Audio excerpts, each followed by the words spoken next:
Hi friends, మరొకసారి defence లో తేలిపోయిన Telugu Titans ఒక దశలో ఈజీగా గెలుస్తారు అని అనుకున్న మ్యాచ్ ని తమ చేజేతుల ద్వారా ఓడగొట్టుకొని ప్లే ఆఫ్స్ కు వెళ్లే అవకాశాలను సంక్లిష్టం చేసుకున్నారు. దబాంగ్ ఢిల్లీ కేసీ జట్టుతో జరిగిన మ్యాచ్ లో తెలుగు టైటాన్స్ 33-27 స్కోరు తేడాతో ఓడిపోయారు. ఫస్ట్ హాఫ్ వరకు దూకుడుగా ఆడి మంచి ఆధిక్యంలో కనిపించిన తెలుగు టైటాన్స్ జట్టు రెండవ హాఫ్ లో మరోసారి తేలిపోయి ఓటమిని మూటగట్టుకున్నారు. ఈ మ్యాచ్ లో అటు రైడర్లు మరియు ఇటు డిఫెండర్లు రెండు విభాగాల్లో సమిష్టిగా రాణించలేకపోయారు. రైడింగ్ లో ఆశీష్ నర్వాల్, విజయ్ మాలిక్ అంతంత మాత్రమే రాణించారు. పవన్ షరావత్ తన మార్కును చూపించలేకపోయాడు. మెయిన్ గా డిఫెన్స్ లో తెలుగు టైటాన్స్ మరి దారుణంగా పర్ఫామ్ చేశారు. రైడర్లు ట్యాకిల్ ఇనిషియేట్ చేసి పాయింట్లు సాధించారు, కానీ మన డిఫెండర్లు మాత్రం బోనస్ పాయింట్స్ ఈజీగా ఇచ్చేస్తున్నారు. రన్నింగ్ హ్యాండ్ టచ్ పాయింట్స్ ఈజీగా ఇచ్చేస్తున్నారు. అదే ట్యాకిల్ ని ఇనిషియేట్ చేయడానికే భయపడుతున్నారు. మన డిఫెండర్లలో శంకర్ గడాయి, ఈయన మ్యాచ్ ఎందుకు ఆడుతున్నాడో కూడా తెలియట్లేదు.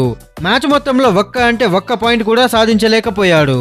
ఎన్నో అంచనాలతో దాదాపు 9 మ్యాచ్ల తర్వాత కంబ్యాక్ చేసిన పవన్ షరావత్ తాను అనుకున్న స్థాయికి ఆడలేకపోయాడు.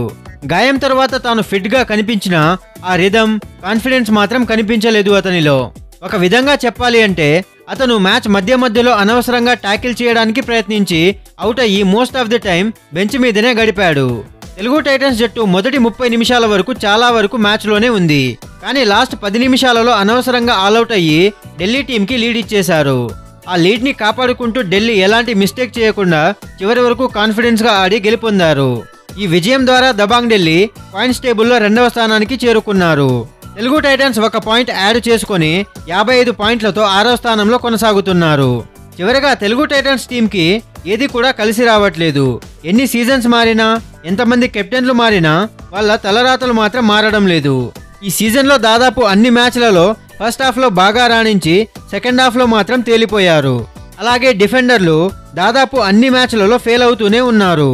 ఇలా ఆడితే ప్లే ఆఫ్స్ కి వెళ్లడం చాలా కష్టమవుతుంది.